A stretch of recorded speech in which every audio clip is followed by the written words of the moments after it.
Olá, gente doida desse mundo doido. Como eu digo lá no meu canal, hoje eu tô aqui para fazer a sessão de podcast, que é o 88 Rockets, que é a nossa mais nova empreitada aqui no mundo da internet. E hoje eu tenho um convidado muito especial aqui, que é o meu amigo Eduardo Cruz, que é um empresário aqui de Campinas, que agora está na pré-candidatura, está no momento de pré-candidatura a vereador aqui na cidade de Campinas. É um campineiro raiz, 43 anos, casado, filho de Carlos e Lurdinha, que até é interessante que quando eu perguntei o nome da mãe, né, que eu não sabia, ele falou, Lurdinha, porque Lourdes ela não vai se reconhecer no nome, né? Eu lembro disso, minha mãe também tinha uma característica de gostar de ser chamada de um jeito.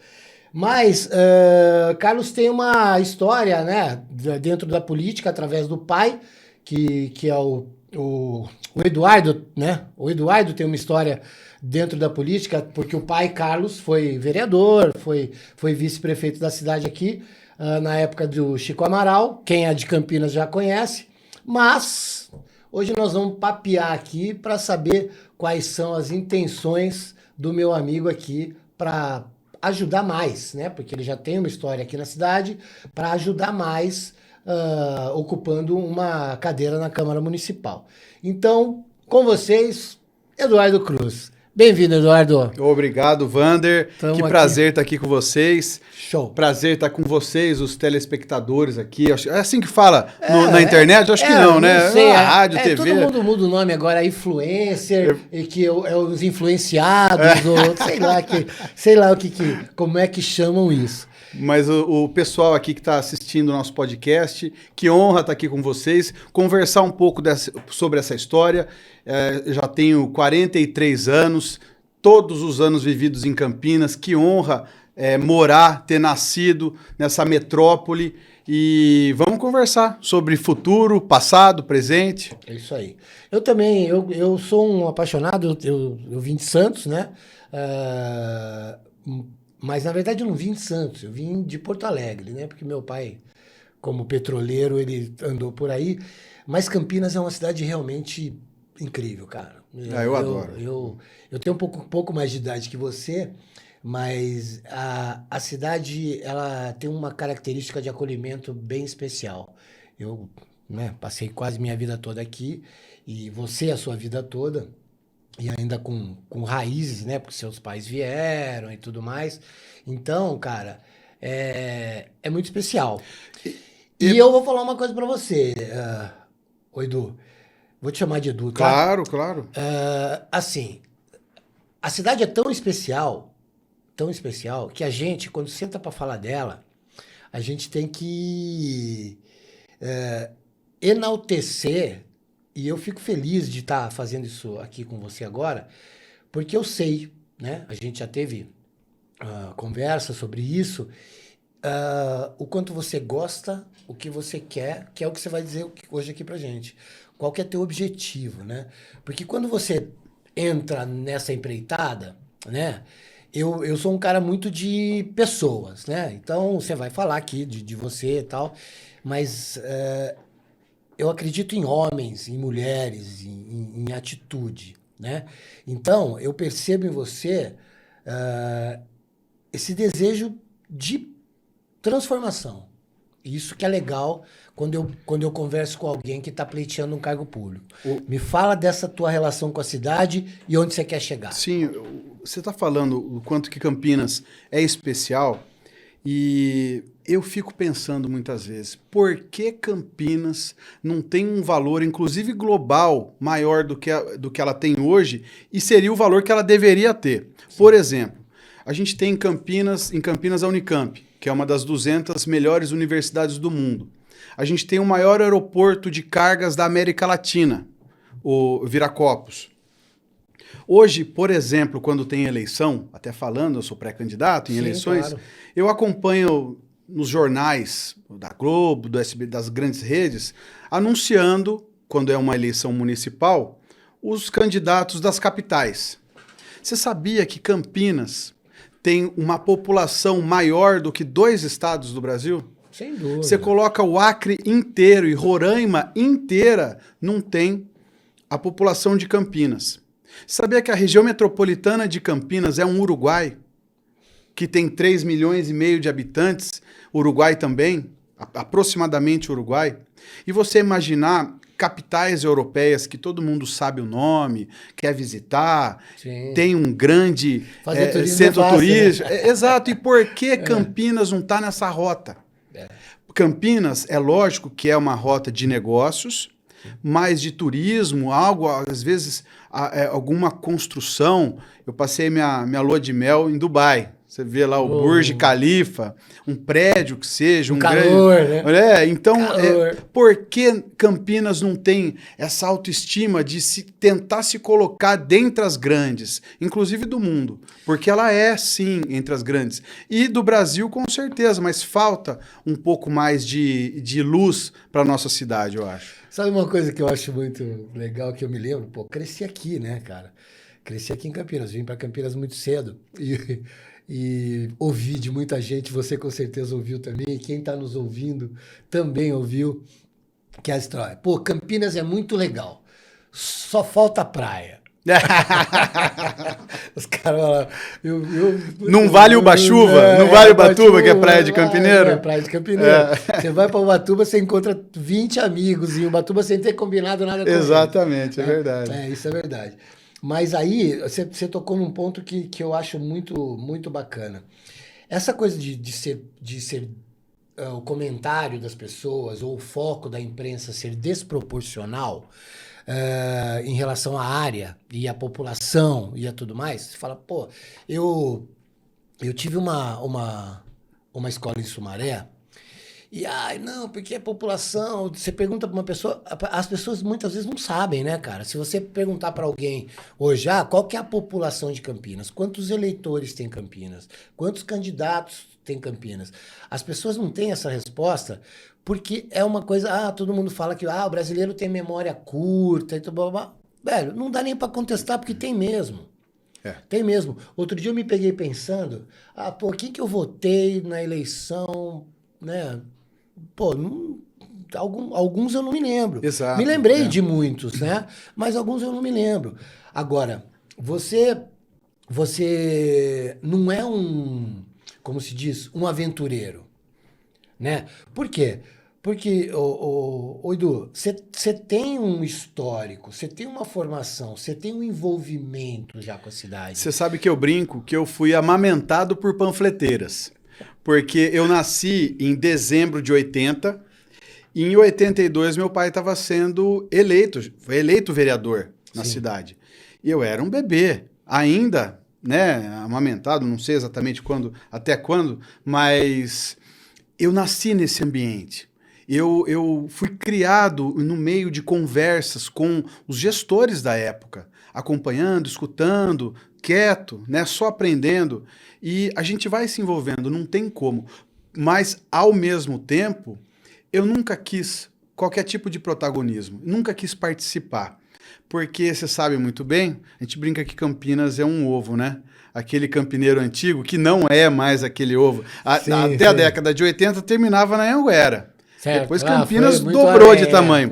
Aquela época era um ovo, hoje é uma metrópole. Aliás, a única metrópole que não é capital. Mas a gente estudando no colégio, os amigos zoam, né? Claro. Aquela coisa, seu pai, aqui e ali, eu sempre quis distância. Porque eu sempre fui amigo de zoeira, da brincadeira, com os brother e tal. Sim. Então, você querer daí, por exemplo, ser representante de classe, eu falava, Deus me livre. Eu não, porque já estava todo mundo olhando, já vinha brincadeira, zoeira pra cima de mim. Sim. Então... Por isso que o filho do Pelé foi ser goleiro. Exatamente. É bem por aí. Eu entendo o Edinho. Eu entendo o Edinho. Mas com o tempo que daí eu fui por minha decisão. Meu pai sempre me respeitou quanto a essa questão de querer ou não a vida pública. Sempre mostrou os prós e contras. Aliás, falando em meu pai, eu falo que minha maior herança é a reputação ilibada do meu pai. É essa honra de você dizer que muitos são políticos de longa data, como meu pai também foi, e falam, denunciaram, mas nunca provaram nada. Na minha casa, não houve nem denúncia. Nem denúncia. Então, essa reputação, esse olhar para trás, esse orgulho de falar sobre esse passado, falar de peito aberto, com a boca cheia, em qualquer canto da cidade, chegar e comentar, sou filho do Carlos Cruz, é lógico que eu traçando a minha história, Sim. mas tendo essa base, para mim é a maior honra que eu tenho, é a maior herança que eu trago do meu pai. Eduardo, eu vou falar uma coisa pra você. Eu percebo o grau de respeito, né, pelo teu pai, que eu tenho também pelo meu. E assim, eu não sei como é a relação com seu pai. A minha relação com meu pai sempre foi muito, muito, muito de carinho. Mas é o seguinte, cara. Eu tenho o mesmo nome que ele, né? Meu pai se chamava Wander, eu sou Júnior. Meu irmão, essa coisa de nome pro meu pai, até pra geração dos nossos pais, que eu acredito que eles estavam bem próximos. Meu pai já é falecido, mas assim, cara, não mexe nisso, velho. Então, eu tenho algumas histórias assim de. Meu pai não era um cara agressivo nem nada, muito pelo contrário, um cara carinhosíssimo e tal. Só que, meu, se mexesse com essa história de honestidade, porque foi ele que me ensinou que não existe meio honesto, né? Então, o cara me cobrava algumas atitudes velho, você tá falando de herança? Isso é herança, velho. Isso é herança. Porque a gente tá vendo, eu sou de uma geração, você é da geração imediatamente após a minha. Isso mesmo. Entendeu? Então, a que vem depois de você, essa galera de 30 anos, eu não tô aqui querendo fazer julgamento nem nada, mas você percebe, cara, que o distanciamento acontece. E é isso que para mim, me gera um certo incômodo, porque esse distanciamento fica parecendo, sabe o quê? Ah, pô, filho virou estorvo, né? Que você não quer ter obrigação nenhuma de educar. Pô, eu tive escola. Eu tive por 6 anos, eu tive escola, cara. Eu tive escola. E assim, meu amigo, o pai tá te cobrando. Se o filho dele tem que falar bom dia, muito obrigado.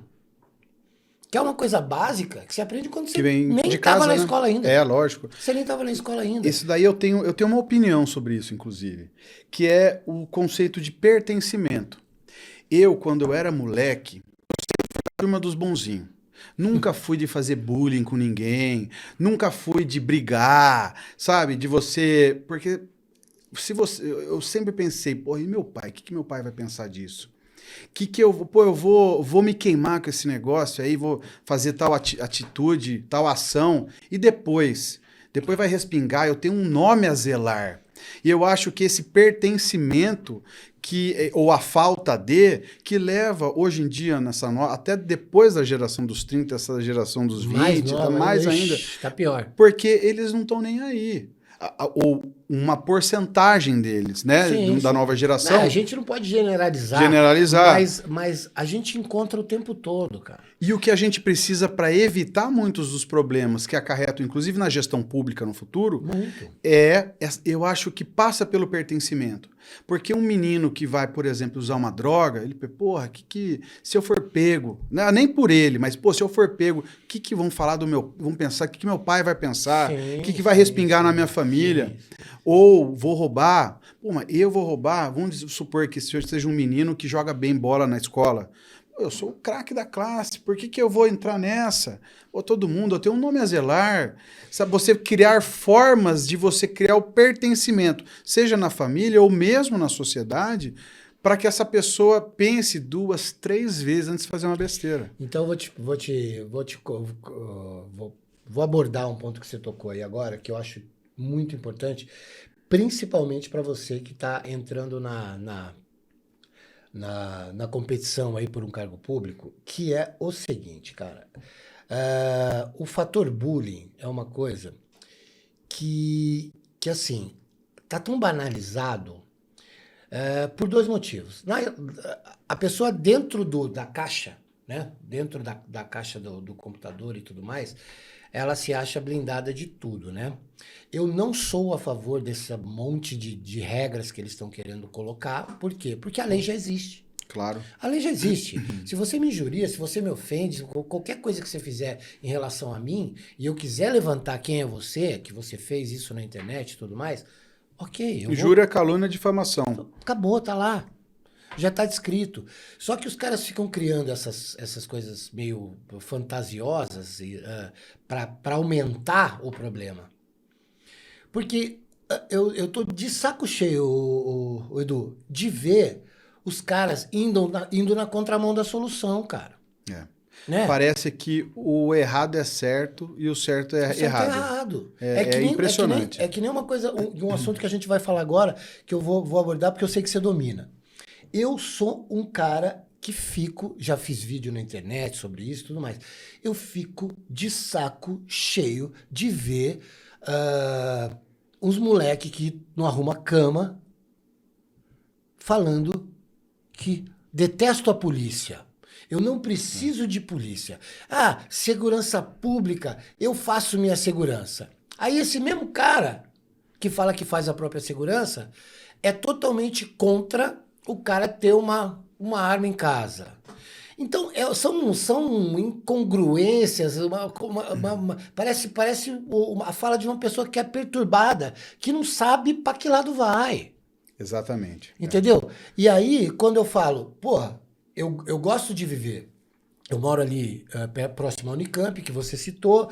Sempre achei um lugar tranquilo de morar. Apesar de terem ocorrências e tal, papá, como meu pai dizia, a ocasião faz o ladrão. Às vezes você fica 30 anos sem sofrer nenhuma agressão de ninguém que queira te roubar ou qualquer coisa parecida por décadas. E aí, um belo dia, você está entrando em casa, o cara tá passando ali, ele vê a oportunidade e te assalta, né? Mas assim, eu acho, cara, que as pessoas têm que entender uma coisa que chama bem-estar coletivo. Né? Essa coisa de você ficar nessa verborragia, essa gritaria de falar de tudo que você é contra. Meu, por que as pessoas não conseguem tirar essa coisa do contra, da pauta, e falar assim, pô, beleza, eu quero que melhore meu bairro, eu quero que melhore a minha rua. Pô, eu tenho que saber quem que é meu vizinho, caramba. É claro, é claro. Eu acho que assim, a sociedade está muito complexa hoje em dia, né? E isso acaba sendo um reflexo, a gente falou de educação, poucas crianças na escola, e é um reflexo da própria educação, da qualidade baixa da educação. Por quê? A pessoa acaba não pensando em todos os fatores que pode gerar tal atitude. Então, por exemplo, a arma que você citou aqui. Não é uma questão de você... Não é a arma que mata, é a pessoa. Sim. E a arma, por exemplo, na Constituição Americana, ela serve para, inclusive, o cidadão se defender de um Estado que possa estar atuando contra o próprio cidadão. Sim. Só que quando teve o período militar, o pessoal, por exemplo, de esquerda, e eu estou falando isso porque eu tenho um posicionamento ideológico, eu sou conservador, mas o pessoal de esquerda, eles fizeram vanguarda armada revolucionária, a luta armada, a revolução. Até hoje, jovens defendem a revolução, e isso é armado. Sim. Só que a arma da mão do cidadão, inclusive deles próprios, se for para se defender de um Estado que esteja ditatorial, aí eles não permitem. Porque não pensa nessa questão, porque o Estado, de repente, na mão deles, aí é atentado à democracia, aí não pode mais. Então, cara, isso aí é uma coisa muito, muito doida, né? Porque hoje, você, a gente que tem um nível de conhecimento e somos pessoas que estão o tempo todo buscando informação, querendo saber mais e tudo mais. E gente que não lê um gibi se achando filósofo. Isso é uma coisa muito perigosa. Sabe por quê? Eu acho assim, o cara que fica lendo o dia inteiro na tela do celular dele, cabeçalho de notícia, título de notícia, chega no fim do dia, Ele acha que ele leu a Barça.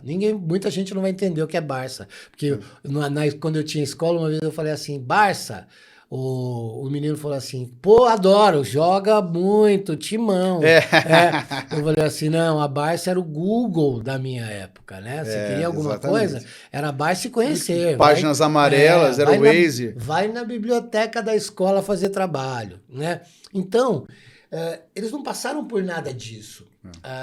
Eu não acho que a tecnologia veio para trabalhar. Eu não acho por exemplo, essa situação toda que a gente está vivendo de velocidade de informação vem para atrapalhar, vem para ajudar. Só que, quem não sabe usar, não sabe usar, cara. Pois é, e o que eu acho que é complicado, assim, a gente está falando sobre gerações. Sim. E tecnologia, que é super moderno. Na década de 90, eu, adolescente, eu lembro daquele barulhinho de discar na internet. E meu irmão mais velho... Ou internet ou telefone. Pode ser escolha. Exatamente. E ele utilizava para nada, não tinha o que fazer com um computador. Você fazia um desenho aqui e ali, não tinha muito o que fazer. Eu falei, que meu irmão fica na frente dessa caixa aí? Vamos ver TV, porque não sei o que ele vê nisso. E aí vai avançando. É muito recente. No 2000 já dava aquele bug do milênio, que já não ia parar o mundo. E agora tem um fator novo que eu acho que é, ao mesmo tempo, ótimo e, ao mesmo tempo, muito preocupante, que é aquele termo de cidades inteligentes e internet das coisas. A tecnologia ela vai trazer a possibilidade de você, por exemplo, ter pesos, sensores na geladeira conectado online que você tirou a última cerveja ou a penúltima e já manda um e-mail para o supermercado que já entrega uma caixa nova de cerveja, por exemplo. Mas, ao mesmo tempo, vai proporcionar para a gestão pública nas cidades inteligentes você ter um grau de acompanhamento da sociedade nunca visto antes.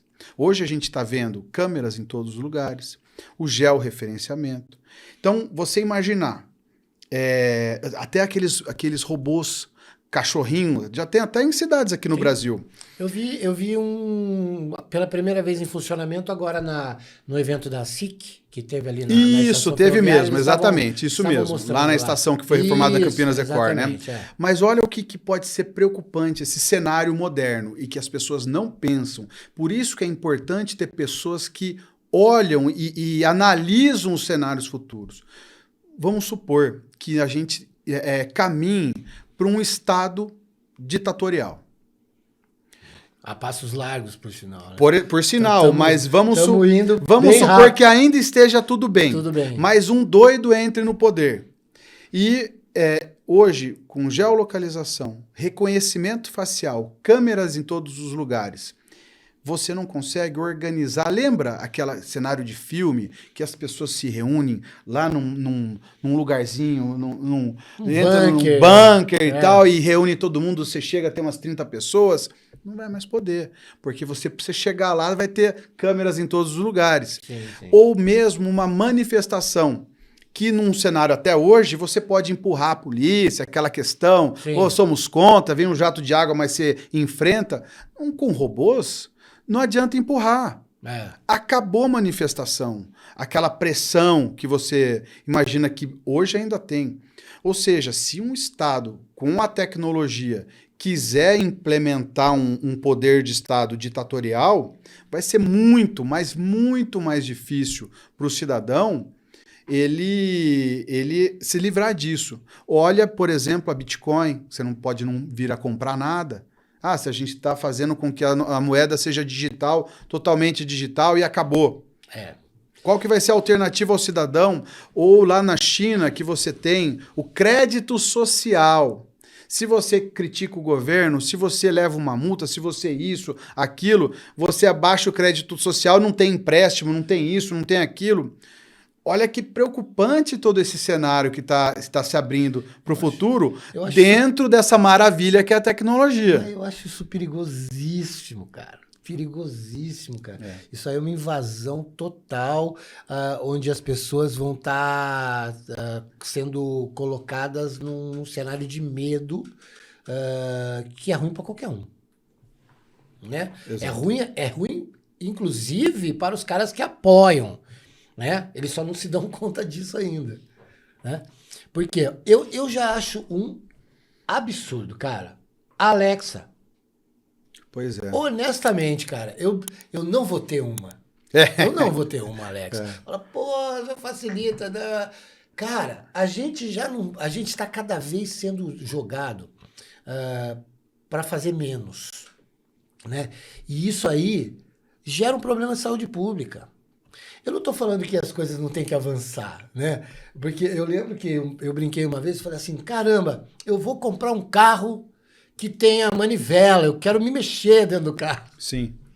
Eu quero baixar o vidro, eu quero levantar o vidro. Um amigo meu olhou pra mim e começou a rir e falou assim: você tá louco, velho? Você tá usando alguma coisa estragada, não é possível, velho, que você quer andar para trás. Eu falei: não, não quero andar para trás. É que eu quero, assim, eu quero entender melhor a velocidade das coisas. Porque se eu, que passei por processos, e você também, os processos nossos eram um pouco mais lentos, né? Então agora, por exemplo, com essa história do telefone celular, por exemplo, pô, do 11, tô falando do iPhone, do 11 pro 15, antigamente era 5 anos, né? Porque era um por ano. É. Não, já não é mais. Já não é mais. É tudo uma explosão. E a gente, por exemplo, se você for ver, quando botaram o homem na lua lá, que eu acho engraçado isso aí também, que tem gente que fala assim, ah, foi nada. Aquilo era cenário. E agora lançaram um filme bom aí pra caramba, da marqueteira da ida do homem à lua. Vai ser lançado agora, vai ser um filme bem legal de assistir. Mas aí o que acontece? Pô, quando o cara botava alguém no foguete, o cara chegava, o chefão lá da NASA, falou pros caras que foram lá, ó, o Armstrong e o outro lá, falou, ó, vocês vão pra morrer. Se der certo, legal. Porque não tinham, Exato, velho. exato. Hoje a gente tem 30 vezes mais tecnologia no bolso do que tinha no raio do foguete lá atrás, cara. Mas você fala sobre essa geração que tem tudo muito fácil, né?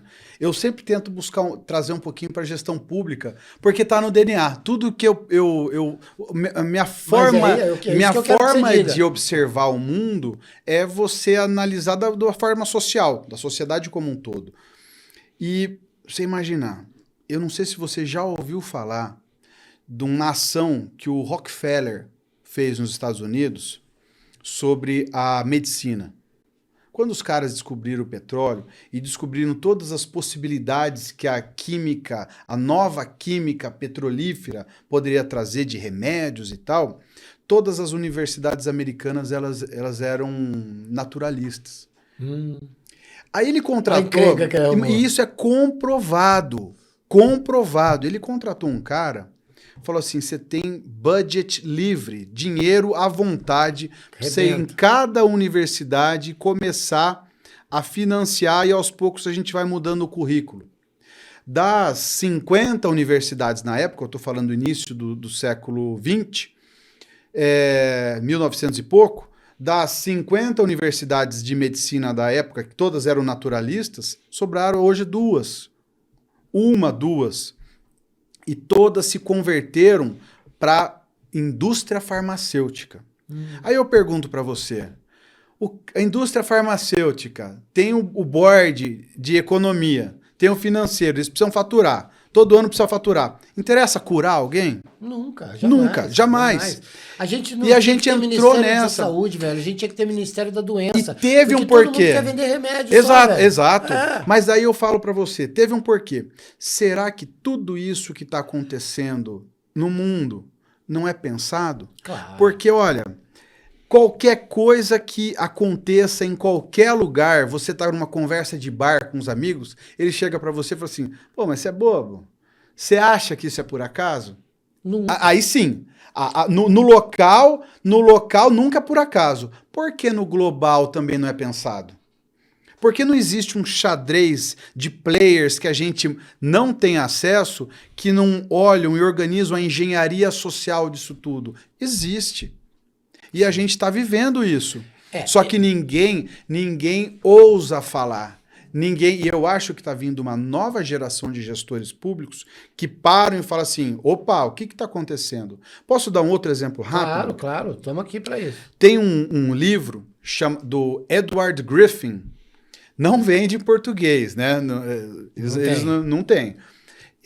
Chama A Criatura da Ilha da Jekyll Island, que foi uma reunião de senadores e dos banqueiros americanos, também início de 1900, para criar o Fed, Federal Reserve, Banco Central Americano. Jeremy Powell, hoje é o chefe, de hoje, O cara anuncia notícia, os caras os traders, né, os caras que trabalham no mercado financeiro, quando o Jeremy vai falar, velho, os negros ficam na tela assim, Mas engraçado. Se o cabelo dele tiver de pé, os negros estão vendendo, estão comprando, é impressionante. Mas cara. Eles deram o nome de Fed, mas de Federal não tem nada, não é governo, é privado aquele banco. E qual que foi a ideia deles?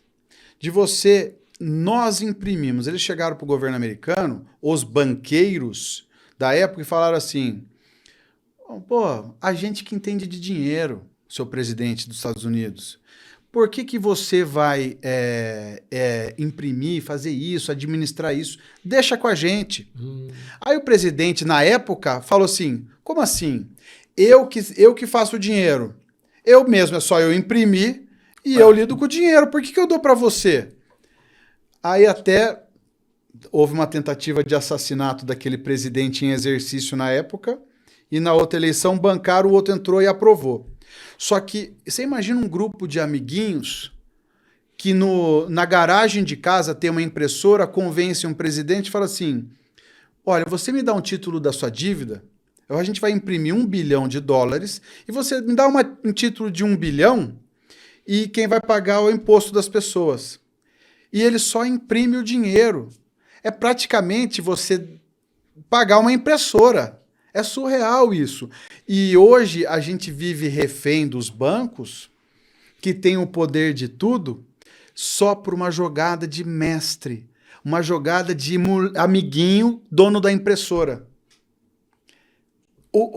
Como mudar isso? Não sei. É possível? Acho que não. Mas a gente precisa abrir esse olho. Claro. E precisa de uma nova geração de gestores públicos que estão antenados e falam assim, opa, a minha parte eu vou fazer, no mínimo. Eu sou um cara que quando eu olho para gestão pública, cara, eu fico muito preocupado com uma coisa. Primeira coisa, a gestão pública em todos os níveis, ela vem já viciada. Você está falando de uma coisa já lá de trás. Quando me questionam sobre política, me chamam de extremista ou coisa parecida, eu falo o seguinte, falo assim, gente, eu acho que vocês tinham que fazer uma psicografia com o Cabral, velho. Entendeu? Porque a roubalheira começou quando o cara pisou aqui, né? E ela vem se perpetuando, né? Desde lá de 1500 e vem vindo. Os métodos, se você for analisar friamente, nem isso mudou muito, né? Porque não diz o poeta na música, nos deram espelhos e vimos o mundo doente, né? Porque, né, aquela coisa da barganha, da troca, ó, você não tem isso, mas eu preciso disso, que é uma coisa que acontece corriqueiramente. E aí, o que acontece? Eu não olho para a política, como eu falei para você, como uma política de grupos, cara. Apesar do nosso sistema político exigir isso. Eu não sei se você concorda comigo, mas eu tenho duas coisas que eu acho que são ruins na política. Por quê? Porque de um jeito ou de outro, ela te obriga a estar vinculado com velhos hábitos. Porque você tem que entrar num partido, né? E se submeter a algumas regras do partido, que nem sempre são as mesmas nos diferentes partidos, né? E uma coisa que eu acho assim, essa obrigatoriedade em ir até a urna. Né? Olha, você tem que ir lá votar, porque senão, sabe, essa coisa da punitiva, Sim, sim. punitiva, por quê? Ô, Edu, eu não me lembro a última vez que eu votei por convicção. É. Existe um grande problema, porque... Calma aí. Segura esse tipo de problema. Tá. O que aconteceu? Não, eu tava só corrigindo a câmera A do central. centro. Central. E aí tava focado em você. Aí agora que ele vai falar, eu preciso trocar. Ah, entendi. Pode ir. Onde nós falamos? Você comentou sobre a obrigatoriedade, né, Do voto. de se votar. Sim. Eu acho que tem esse grande problema que a gente acaba votando no menos pior, muitas vezes, né, porque é algo que já vem pronto para você. Sim. Agora, trazendo no primeiro nível da política, que eu acho que é algo que é o mais próximo do cidadão, vereador. Inclusive, eu que sou pré-candidato a vereador. Sim. O que a gente repara é que existem novos gestores públicos com práticas antigas. E muitos não pensam no longo prazo. Você não vê um vereador, por exemplo, ele pensar, reavaliar essas caixas verdes de lixo que estão sendo colocadas agora, avançaram para o Nova Campinas, por exemplo. Quando alguém tem algum problema com isso, o gestor público quer essa pessoa aqui. Me pede, eu vou lá, eu vou, resolvo e você vai ser agradecido, é aqui. Ao invés de resolver, reavaliar, vamos pensar, essa é realmente a melhor forma? Vamos ver nos Estados Unidos, vamos ver na Europa, vamos ver nos grandes centros urbanos, essa é a prática utilizada? Uma avaliação. Eu tenho um projeto sobre os dependentes químicos nas ruas. E todos os projetos apresentados pelos gestores públicos são pontuais. Bom, vamos ver uma forma de fazer eles voltarem para a casa deles. Vamos ver uma forma de que eles deixem de usar tantas drogas, mas estão na rua e permanecem usando. O que eu busquei fazer? Qual cidade deu certo? Para você chegar e ir no âmago da questão. E eu liguei e fiz um estudo detalhado, desde dotação orçamentária. Você vai fazer qualquer coisa? Tem que vir, o dinheiro tem que vir de dinheiro, algum lugar. O cobertura é curto, você tem que vir de algum lugar. Sim. Elaboração de um edital. Só para você elaborar um edital, você precisa de 6 meses de estudo para você prever. Para você comprar essa caneta, você tem que ver o tamanho da pontinha aqui, quantos ml de tinta, tem tantos centímetros, de tanto o perímetro aqui, o raio e tal. Senão você fala só caneta, vê uma canetinha desse tamanho, ganha uma licitação, ganha uma dessa, porque essa é mais barata. Claro. Então, o que você precisa é pensar em tudo e fazer algo para o futuro, moderno, para resolver a situação. E hoje não tem. Esse que é o grande problema. Tem um cara, e é um Salvador, você já ouviu falar do Nayib Bukele? Pô, ele tá arregaçando com tudo lá. O cara entrou com 32 anos, presidente de El Salvador, ele assumiu a capital do país era a cidade mais violenta do mundo. Em 4 anos, hoje ele tem 36, acabou de ser reeleito. Em 4 anos, virou a capital mais segura do nosso hemisfério. 60 mil pessoas presas. 60 mil. Aí, o que ele fez? Ele estudou. O que eu vou fazer? Ele mandou exército, mas ia de batalhão, como se fosse para o Morro do Rio de Janeiro. E vamos antes, muito provavelmente antes, ele conversou com o judiciário, ele fez todas as ações, as programações, como que a gente vai fazer, ele estudou o histórico criminal de cada pessoa, com certeza teve um trabalho árduo antes de colocar o exército na rua. Sim. Mas ele fez uma política completa. Isso que falta no Brasil, aí no caso, por exemplo, desde o menor grau, que é o vereador, até o maior, por exemplo, Coreia do Sul. Os últimos 4, se não me engano, primeiros ministros da Coreia do Sul foram presos por corrupção. Lá também tem corrupção. É um grande todo problema lugar, também. claro. E é no Brasil um grandíssimo problema. Mas a falta de um projeto de país, um projeto de nação, a falta de você estruturar algo, pensar de uma forma bem intencionada, inteligente, estratégica, pensar o país, isso que falta. Eu acho que esse é o grande diferencial e que ainda é raro mesmo na nova geração. Eu concordo 1000% com você sobre isso, porque a gente já falou aqui, né, agora, né, sentado nessa mesa, que quem não quer que isso aconteça tem um plano, né?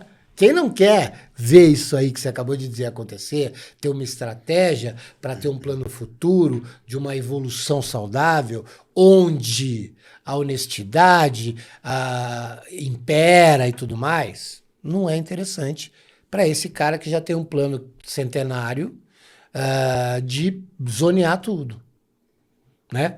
Então, eu acho assim, quando vamos fazer uma analogia aqui, pô, a guerra, né, tem aventureiros, né? Mas os aventureiros não são vencedores, né?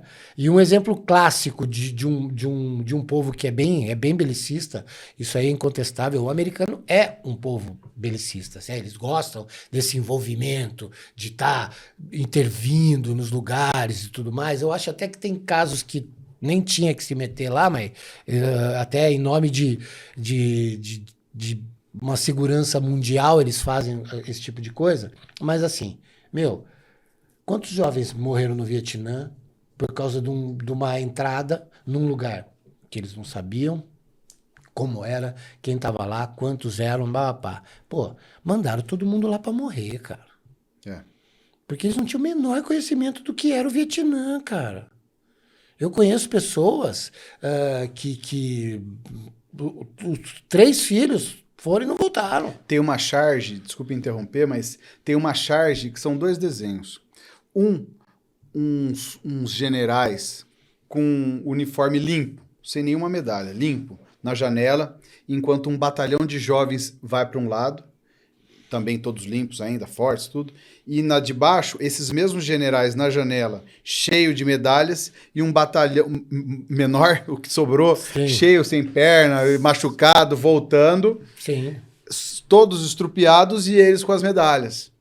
Mas Então é mais assim, ou menos isso, assim. né? É complicado. É assim que é. Esse é o mundo de hoje, fazer o quê? Mas aí vamos voltar para Campinas. Isso. Vamos voltar para Campinas.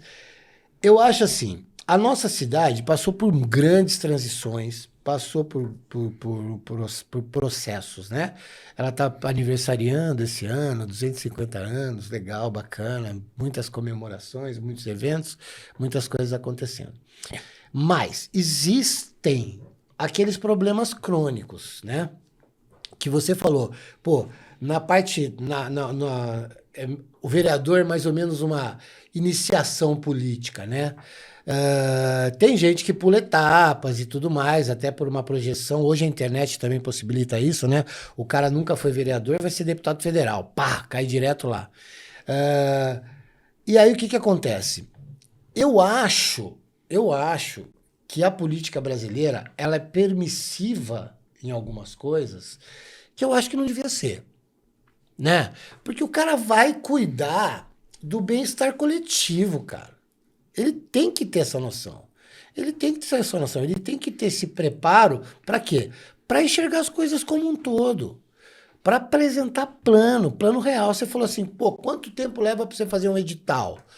Né? Se um edital, que é para você ganhar uma concorrência, você leva tempo, meses para fazer, cara, aí começa, não, eu sou vereador, eu tenho que apresentar projeto. Pô, parece que o nego tá fazendo projeto de lei em guardanapo, velho. Né? Vê umas coisas esdrúxulas, o cara quer mudar sabe, umas coisas assim que não são pertinentes ao todo. E eu não estou falando assim que cada vereador, porque essa coisa é setorizada, né? Você tem o teu nicho, você tem um pouco, por exemplo, se você falar assim para mim, olha, tem um monte de gente que está de olho em mim lá no Campo Grande. Não é real. Não é real, porque, pô, você vai lá no Campo Grande e tal, você é pré-candidato a vereador, vai ter que olhar pra você e falar, o que esse cara tá fazendo aqui? Eu nunca vi ele aqui. Né? Então, eu acho que tem que haver essa consciência coletiva, né? O cara tem que andar, você tem que andar pela cidade. Você tem que saber a sua cidade, né? Porque às vezes a gente fica aqui meio no nosso quadrado aqui, né? E a gente não enxerga alguns outros problemas. Mas é por isso que tem que ter. O vereador que veio lá da parte leste da cidade, que vai trazer, vai pôr luz ao problema que ele tem lá. E aí ele vai para a Câmara Municipal, leva o problema, faz você, que é da zona norte da cidade, entender, entendeu? E fazer com que aquilo se transforme. A Câmara, o Poder Legislativo, ele precisa ser uma caixa de ressonância da heterogeneidade da sociedade. Então, por isso que é um número né, grande, são 513 deputados federais, são 81 senadores, são 33 vereadores em Campinas, 55 vereadores em São Paulo, 21 em Sumaré. Então, o Poder Legislativo precisa de um número. Mas o problema é um fenômeno que veio acontecendo no Brasil, porque os próprios, as pessoas, os aspirantes ao poder político, eles perceberam que você precisa de uma parcela da votação para poder ser eleito. E porque você tem muitos candidatos, você tem aquela questão do quociente eleitoral, vários cálculos, porque o voto é do partido, não é da pessoa. Uma característica do sistema eleitoral brasileiro que faz com que você precise só de uma parcela. Então, você precisa Teve gente que entrou com 2.000 votos, nem isso, a vereador em Campinas, sendo que nós temos 600 mil votantes, eleitores. Mas, o que isso proporcionou? Aí é uma visão minha. Quem se organiza mais, leva mais. Então, se de repente, se souber organizar, você sabendo que você precisa de 2 a 4 mil votos para entrar, só uma região da cidade pode ter a grande maioria dos votos, se estiver organizada. E qual que é o fenômeno que acontece, muitas vezes, em Campinas? Uma parcela da população, e aí, talvez por coincidência, na região central, que não está tão envolvida com a área pública, porque muitas vezes está muito atarefada no seu trabalho, tem suas coisas para fazer, tem uma empresa, está lá e está na correria da vida e não precisa usar um transporte público, tem o seu carro, não precisa da escola pública porque põe o filho na escola particular, não precisa ir no posto de saúde porque tem a Unimed, tem os amigos, negócio de saúde da vida, e ele acaba deixando de pensar e às vezes até por um certo desgosto de não vou me envolver. Parece que é algo menor. Não quero aparecer que eu estou me envolvido, não quero parecer que eu estou dependendo de algo. Tem vergonha. E não se envolve. E não sabe em quem votou. Ou se não, vota absolutamente de uma forma dispersa. Então o marido vota em um, a esposa vota em outro, o filho vai no outro. E cada um da família não conversa com o vizinho, não se organiza. E todo mundo na região central tem uma votação boa, mas aquém do necessário. E às vezes em outras regiões, e acaba proporcionando um fenômeno. Eu vou usar uma profissão, que é daquela pessoa que ajuda a população, o farmacêutico. Não, desculpa. Só repete essa profissão, o farmacêutico. Tem uma profissão que tem um domínio na Câmara Municipal é de farmacêutico. O cara às vezes no bairro, ele chega, como o posto de saúde está cheio, o cara não é atendido, ele vai na farmácia, tô com uma dor, é aqui. Ele, não, isso aqui é isso daqui, ó, toma. E nem precisa pagar agora, viu? Quando você tiver, você volta aqui, eu vou pendurar. Pô, vira um médico do bairro, sem ser médico. Sim. E daí todo mundo vai nele, o cara é eleito vereador. Mas qual que é a base dele para ser um vereador da metrópole Campinas? Um ou outro, como caixa de ressonância da sociedade, como necessidade de ser heterogêneo, isso é importante ter, dos mais variados segmentos. Mas quando você fica só na zeladoria, só nesse perfil assistencialista de micro-regiões, de pequenos bairros, acaba sendo negativo para a metrópole. O todo não cresce. O todo não cresce. O todo não cresce. Então esse é um problema que eu acho que quem não age de forma estratégica precisa passar a agir, não pode se dar o direito. Até a palavra errada, Edu. Eu falei que o todo não cresce. Não, o todo não amadurece. Porque crescer vai continuar crescendo, né, cara? O crescimento não pelo Estado, é... pela capacidade pessoal de cada um. O crescimento não é uma coisa que você tem freio, porque o crescimento é a empresa que cresce. Quando a gente fala de crescimento, a gente está falando de uma coisa física, né? E isso aí que você está falando é um amadurecimento, que é onde entra aquilo que eu falei. O que me preocupa é essa falta de consciência coletiva. Né? Que é transformar a Câmara nessa caixa de ressonância que você falou.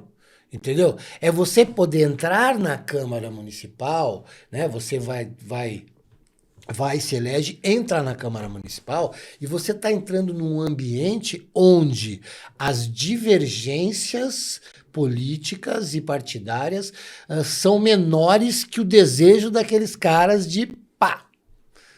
Só que a gente não vê isso. A gente não vê isso. Yeah. A gente vê um ambiente competitivo, né? Um ambiente de vaidade, né? E onde tem poder, tem isso. Isso me preocupa. Por quê? Porque o poder vicia muito mais que dinheiro, cara. É verdade. Né? O poder vicia muito mais do que dinheiro. Tem um tanto de gente aí que tem envolvimento político partidário e também envolvimento de influência, né? E essa coisa da influência dá um pouquinho de poder, né?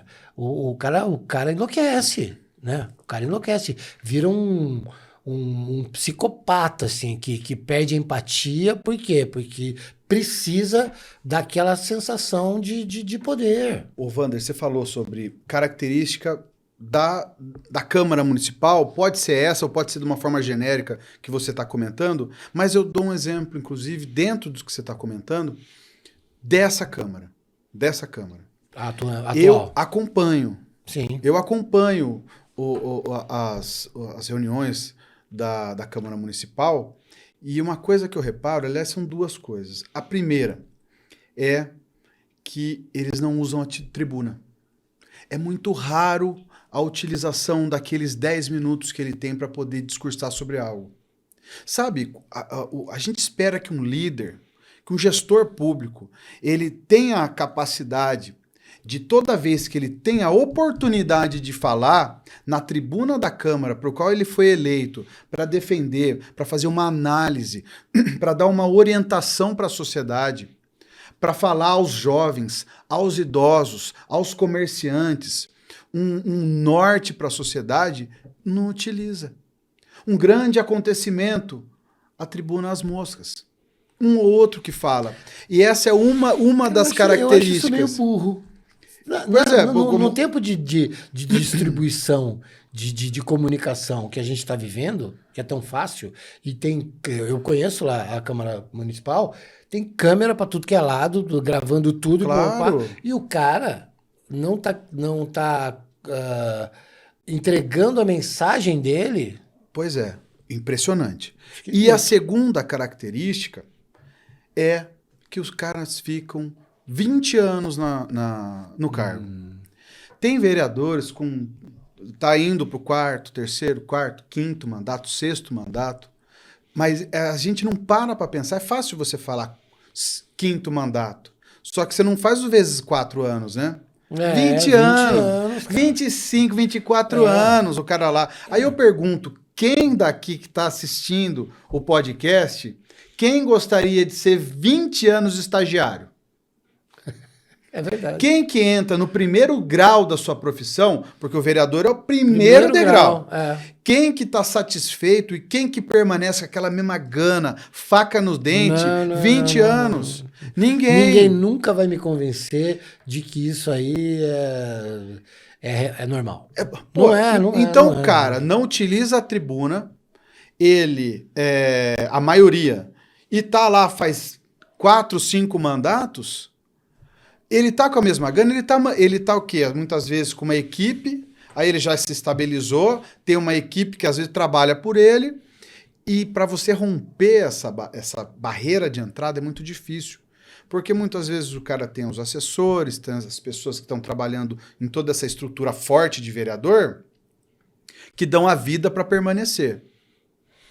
E você você é um candidato com as suas ideias, com a sua história, nas limitações que você tem por não ter cargo, lutando contra um que tem uma equipe de 30 por trás, dando a vida. Difícil.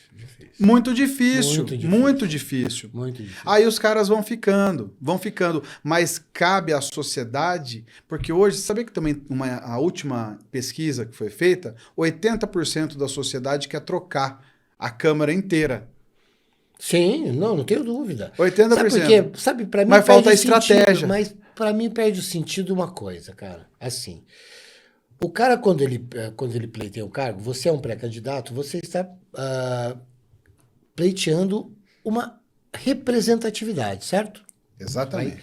Uma representatividade. Então, quando o cara tem 6 mandatos de vereador, no terceiro, no meu modo de ver, ele não tá representando mais ninguém. Exato. Não está representando mais ninguém. Sabe por quê? Porque em 8 anos, que seriam os 2 primeiros mandatos, se ele fizer tudo que um dia ele prometeu, se ele conseguir realizar nesses 8 anos, não vamos falar de tudo que 100% eu acho a unanimidade burra e eu acho 100% meio burro também. Sim. Então, assim, ele conseguiu entregar para aquelas pessoas que confiaram nele e que não cobraram, tá? Porque o brasileiro não tem essa visão. Eu acho que na política você tem que cobrar do cara que você votou, não do outro. Né? Eu votei em você, Edu. Votei em você e tudo mais. Papai, você falou, eu vou cobrar de você. Eu vou te encontrar e falar assim, Edu, olha o que você falou. É isso, esse que é o grande lance, que eu acho que a galera não faz. Então, penso eu, esse cara que em 8 anos, se ele construiu uma história de representatividade, ele tinha que ter assim, primeiro mandato, quando ele entrou, teve 3 mil votos. Segundo, 8 mil. E se ele fez os 8 anos bem, ele tem que ter 15, 20 mil no terceiro. Exato. 20 mil. Mais porque do que se ele isso, tiver 4 mil e entrar de novo, deputado. Mas aí que tá. Se ele tiver 4 mil de novo, tá na hora de sair fora. Exato, véio. é verdade. Entendeu? Tá na hora de sair fora. Isso porque mesmo. se ele atingir um número de 15, 20 mil eleitores, vai ser deputado estadual, velho. Exato. Vai ser aquilo que você escolheu ser, representante da tua cidade. Exatamente. Num âmbito maior. Isso mesmo. Eu acho assim, você sabe que eu tava fazendo um abaixo-assinado, sobre essa questão dos dependentes químicos nas ruas e tal, e fui na Rua das Noivas, José Paulino. É uma rua que é uma vitrine para a região metropolitana de Campinas. Quem não pode ir no shopping para comprar o seu terno, o seu vestido de noiva, para sua festa de formatura da faculdade, vai na José Paulino em Campinas, de todas as cidades da região. É vitrine, só que está caindo aos pedaços, porque tem um centro pop de atendimento ao morador de rua, que eles não dão culpa do próprio morador, que muitas vezes é refém, inclusive do crack, refém de si mesmo por causa das drogas. Mas eles não lidam da porta para fora, eles lavam as mãos. Então eles oferecem um atendimento ao morador e o de rua, e o morador de rua, uma vez pôs o pé para fora, eles não querem saber o que ele está fazendo, se ele está fazendo necessidades na frente da loja, se ele está dormindo, se ele está furtando, eles lavam as mãos. Mas eu estava fazendo um abaixo-assinado, né? Descobri que tinha um vereador fazendo um abaixo-assinado. Eu falei assim, mas não é possível que esse cara é vereador, a maior abaixo-assinado possível é o resultado da urna. Ele não precisa de abaixo-assinado nenhum. Claro que não. Ele já tem o cargo. Ah, lógico. Ele quer o quê? Ou ele não sabe o que está fazendo, ou ele quer só aparecer. Então, assim... É difícil responder isso. É complicado. É difícil Complicado, né? responder isso. Então, eu acho que o gestor ele tem que ter realmente essa gana de crescer. E se não tiver condição, reavalia. Porque a gente não pode ser refém de projeto pessoal. Então. Posso falar? Mas eu vou a gente tá ousar. vendo isso, a Eu gente tá vou vendo ousar isso. aqui falar um outro exemplo. Pastor. Eu sou cristão. Eu sou da Igreja Nazareno. E eu acredito que pastor seja um propósito de vida. Seja um chamado dele, pessoal dele com Deus, Deus dizendo num cantinho, no quarto dele, ajoelhado em oração, falando, você vai ser pastor, revelando isso para uma pessoa. Não diretamente, da forma como ele achar que foi. Como ele entender. O propósito de vida que Deus quer na vida dele. Aí o cara vai ser pastor, só que Deus não erra. Nunca. Deus não erra. Então, se Deus deu um propósito para aquela pessoa, para ele ser pastor, ele querer política já está fora do propósito dele. Concordo. Porque, na minha opinião, política não é a profissão. Por isso que eu peguei essa... Exatamente. Política é propósito. Eu me sinto com um propósito de vida na gestão pública. Eu até acho que meu pai só foi vereador e vice-prefeito para fazer o meu caráter hoje para eu chegar nesse momento.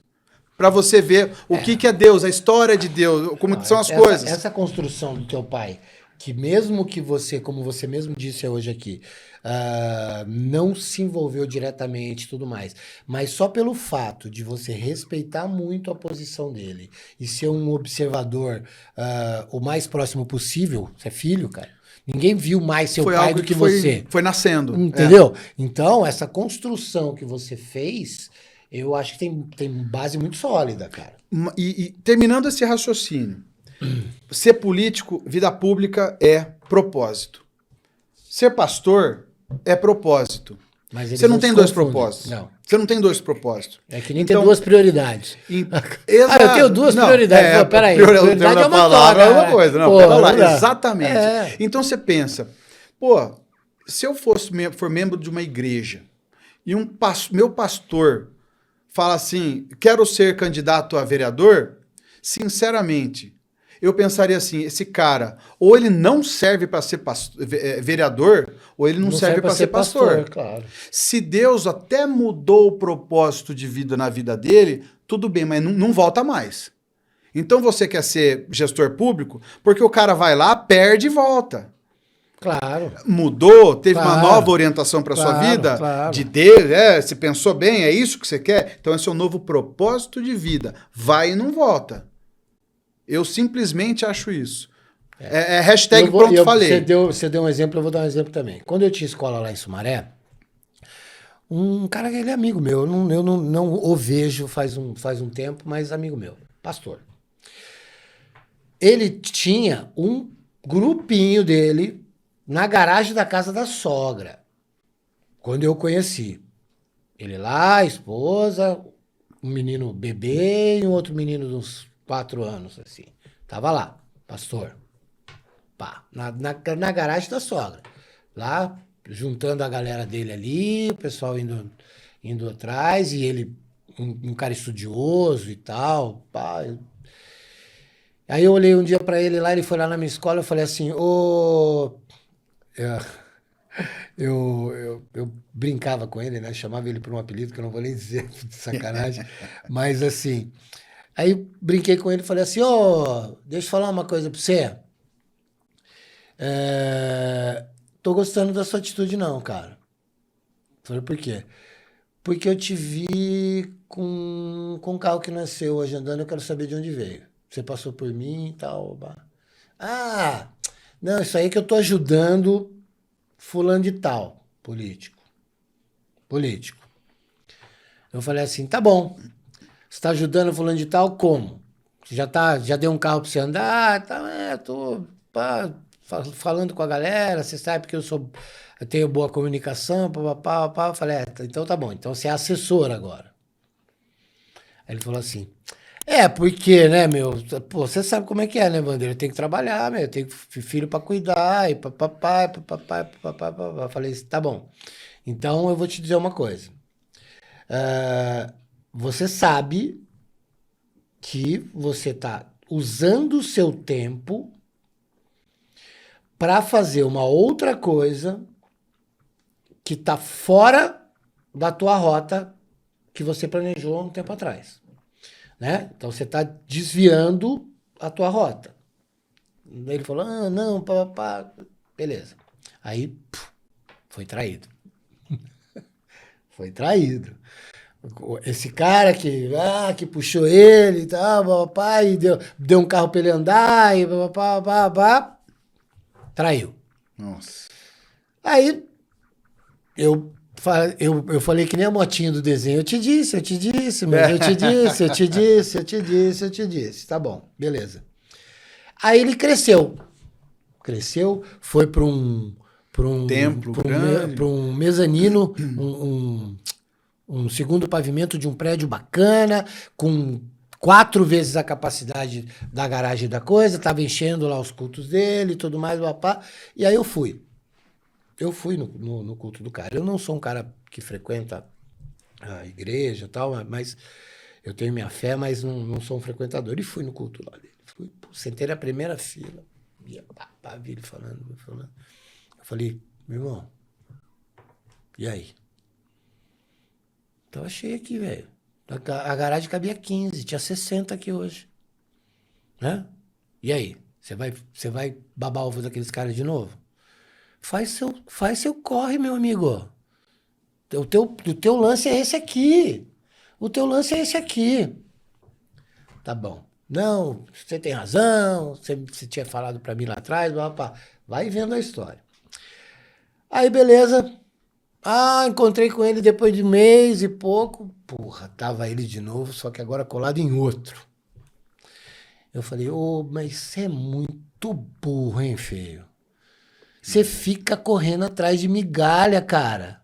Entendeu? Sabe o que você faz? Você quer se meter na política? Você faz assim, ó. Você faz essa igreja ter 1.000 pessoas, larga, chegamos no ponto que você acabou de falar, larga, e vai ser vereador. É isso que você quer? Opa, bom, conclusão. Se meteu com os caras, perdeu de novo lá o negócio. Aí saiu do prédio, aí ficou arrasado. Aí não tinha mais, não tinha mais a igrejinha dele, não tinha mais nada, papá. Aí, velho, ligo pra ele, que eu queria que ele me ajudasse num negócio na escola. Que eu sabia que ele tinha comunicação e tal. Eu falei, você vai me ajudar num projeto. Na verdade, eu tava querendo ajudar ele, porque o cara é meu amigo, eu vi que ele tava meio na roubada, eu falei assim, vou arrumar um negócio pra ele fazer, ele me ajuda, ganha uma grana e tal, fui dar uma força pra ele. Ele falou assim, pô, tô aqui e tal, papapá, meu irmão e tal, onde você tá? Tô aqui em tal lugar. Eu falei assim, fala onde é que eu tô indo aí. Ele, não, Wander, deixa pra lá e tal, papapá. Vou ser pai de novo. Eu falei, filho, cara, não dá, né, velho? Não dá. É uma atrás da outra. Tô indo aí. Cheguei lá, velho. Ele tava, sabe do quê? Ele arrendou um bar, velho. Nossa, olha só. Olha que montanha russa que esse cara tava vivendo.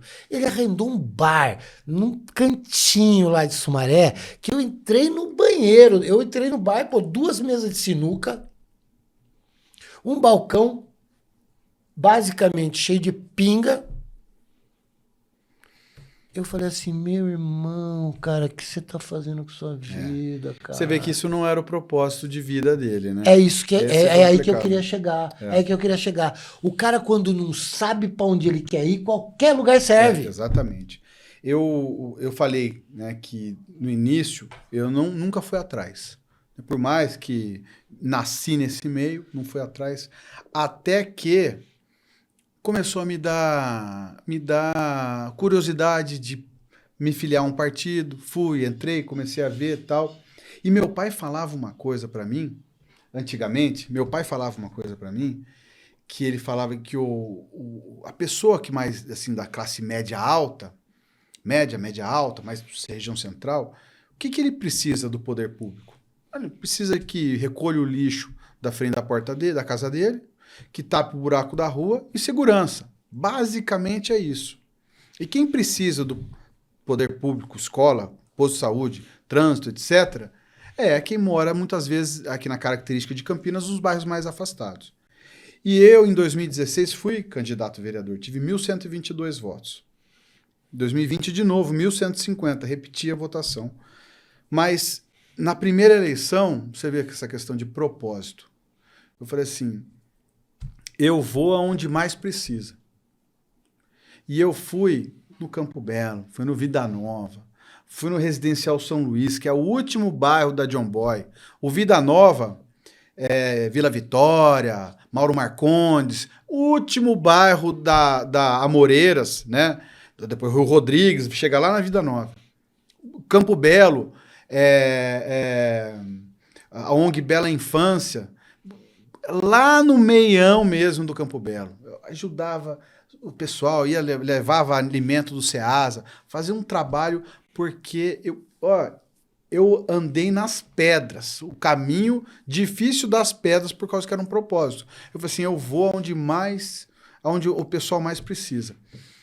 Era muito mais fácil para mim ficar no centro da cidade. Claro. Como, inclusive, eu tô hoje, mas também por propósito, porque eu descobri que o pessoal do centro precisa do poder público também. Claro. Precisa, muitas vezes, por causa de uma perturbação do sossego. Os idosos que moram nos prédios do Cambuí, era uma guerra hoje, essa característica do Cambuí de ter os bares, baladas, restaurantes que fecham tarde, nem por conta do estabelecimento, mas as próprias pessoas que saem, falam alto, etc. Tem gente que não consegue entrar e sair de casa.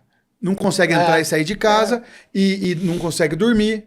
Ou, por exemplo, essa própria questão hoje da degradação da região central, né, os furtos da madrugada devido aos dependentes químicos que furtam toda a fiação de um estabelecimento, de uma residência, invade residência que está um mês para alugar, o cara mudou, você tem uma casa lá que era de sua mãe, herança, não é que você é rico, você tem a única coisa que você tem, você vive do aluguel, saiu a pessoa, nessa transição entram lá, roubam tudo, em pleno Cambuí. Você tem que tapar a porta com concreto. Tijolo. E eu vim para o centro descobrindo no Conselho de Segurança, atuando no CONSEG, que tem muita demanda.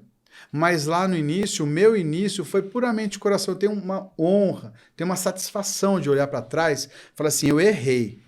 Eu fui onde não era o meu lugar, muitas vezes, a princípio, porque eu chegava lá e falava assim, Playboy, o que você quer aqui? Você quer nosso voto, Playboy? Né? Vamos dizer, pô, que você tá aqui. Então, mas aí que tá, eu vou falar uma coisa para você, eu conheci alguns vereadores na minha vida, muitos até meus amigos, mas uma vez eu vendi um carro, teve uma época da minha vida que eu trabalhava com isso, e eu vendi um carro para um cara, que eu não sei que fim ele levou.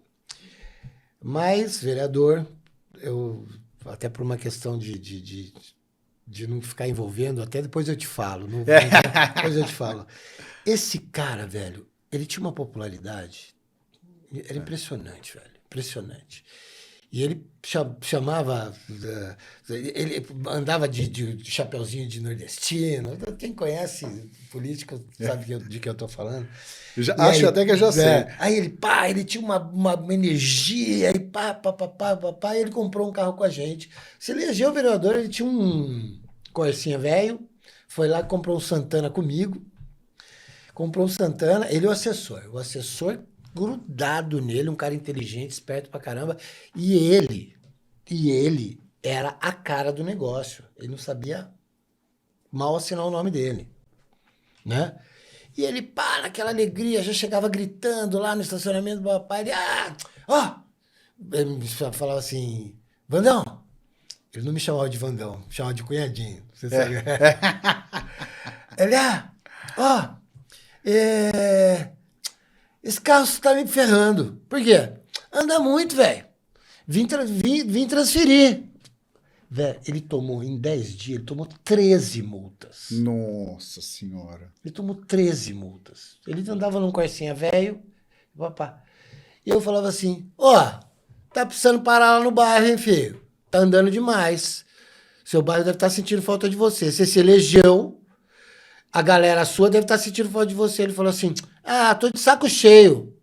Falei, meu irmão, não faz um ano que você é vereador, você tá de saco cheio. Ele falou assim, eu tô. Primeiro, que eu tenho que ficar indo lá na Câmara.